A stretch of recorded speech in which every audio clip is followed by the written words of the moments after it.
My pregnant wife moved out of the house after abusing me for months. Now, she's begging me to take her back when I asked for a paternity test. My soon-to-be ex-wife and I have wanted kids for years, and we were thrilled when she finally got pregnant last year. From day one, I wanted to be the most supportive husband and future father I could. Her father was never involved in her life. I saw too many problems up close when it came to lacking husbands, and I would be damned before I made the same mistakes. The problem is roughly 4 weeks into her pregnancy, everything started going downhill. She stopped wanting intimacy. Fair enough, hormones and stress make that a problem. I went full stop, but then she didn't want any physical interaction. No cuddling, no kissing, slowly becoming more and more distant. Her eating constantly changed, and she was terrible about it. She would demand I get her something all day, and then the moment I give it to her, she wants something else, screaming at me. She never let me go to any appointments. No groups she went to, and spent more time away. Became cold and bitter. She's always angry at me. This went on for months. She slapped me several times when I forgot one of the dozens of tasks she assigned me during the day. I stopped doing anything for the house a month into the pregnancy. Sure, she's pregnant, I get it, moving around is hard, but she wouldn't even do laundry about 4 weeks in. And by 5 weeks, I did everything. I'm also the primary source of income. I barely sleep. I'm running on fumes. She made me sleep in the guest room. I never once raised my voice, my hand, or my tone. I sat there and constantly mentally reminded myself this wasn't her and that this would all be worth it. She didn't want me to make any baby decisions. No name, no work on the nursery, nothing. 1 month before she delivered, she yelled about how effing useless I was, how I didn't do anything, and that she was staying with her mother. She didn't let me get her anything, come check on her, threatened to divorce me, and get a restraining order if I even called her. A few weeks back, I found out about the birth of my son from a Facebook post. She posted it with her mother and some family. It effing broke me. I tried to go to the hospital and visit. They had security kick me out. After months of outright hatred, anger, and abuse were thrown at me 24/7. I effing had it. Odds are, I'm not even on the birth certificate. I opened a new account, and all my deposits are there. I took half out of our joint account. She never bought baby stuff ahead of time. Who knows what that money was going towards? So now that she has to buy supplies for our son, she's used up every cent. I've gotten a lawyer. The house is mine, and I'm the only one who has spent money on it in any way. I've sent the rest of her stuff to her mother's house. I'm demanding a paternity test. I'm not spending another damn cent until I get verification it's my son. I'm divorcing her. She chose the stay-at-home life. If she cheated, she'd be screwed. Her mother has money for a couple of weeks' stay,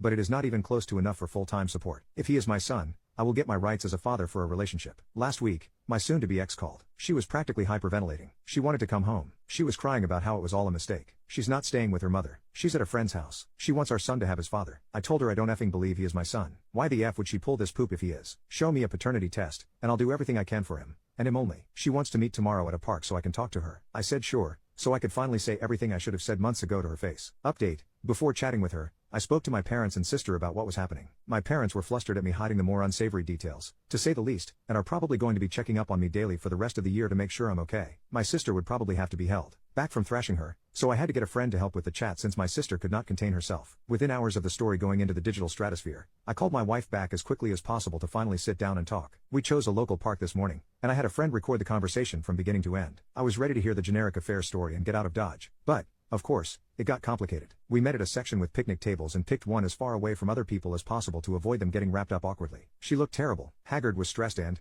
thankfully, without the baby. She tried to have a big emotional chat and whatnot. I wasn't tearing up or acting like the hardened badass. Frankly, I just wanted to figure out what this was all for. I didn't even get to ask the question before the floodgates spilled. I will attempt to relay this story as best as I can because even looking back on the recording, it's a mess, but also, it's because I don't 100% believe it. So fair warning, it could all be fake. This all started with her mother. As I said before, my wife's father was absent. He started well, having 2 sons with her mother before her Mel. When her mother got pregnant with her, her father went from being the picture-perfect guy he was at first and slowly changed into a negligent, abusive, unfaithful, and unsupportive jackass, ending with him disappearing when her mother was delivering. He's been in and out of prison since. No one knows why he did it. The impression her mother always gave was that she was a strong, resilient woman who withstood anything life threw at her and did anything for her kids. She has claimed to be in therapy for years. In reality, she has managed to conceal a deep hatred for men outside of her sons, but according to my wife, there was favoritism towards her. My wife also found out she stopped therapy almost a decade ago but never told anyone. Her mother seemed always to have some slight against me, and now I know why. She was never hostile but certainly wasn't warm to me, and hearing about her secret hatred, I knew where this was going. Roughly about half a year before she got pregnant, my mother-in-law slowly began sowing seeds of doubt and bitterness into my wife. She had a complete mental break. She told her about me staying late at work and possibly hiding an affair, or that I am providing the majority of the income, setting her up for a complicated divorce. Everything my mother-in-law's husband did to her, she convinced my wife I would do to her, and she pumped this poison into her for months. My wife always idolized her mother and compounding that with anxiety she suffered from for years, she dove in deep. As soon as she got pregnant, like on the dot, she fell into a mental hole within days, and that's when her mother got hold of her again. Hearing about her pregnancy triggered something fierce in my mother-in-law, and it spiraled from there. She had my wife fully convinced it was happening again. Every single thing my wife did to hurt me was at the behest of my mother-in-law, combined with pregnancy hormones, an undiagnosed mental illness she claims to have, no confirmation, and stress. She completely lost her mind. She 100% believed I would bail,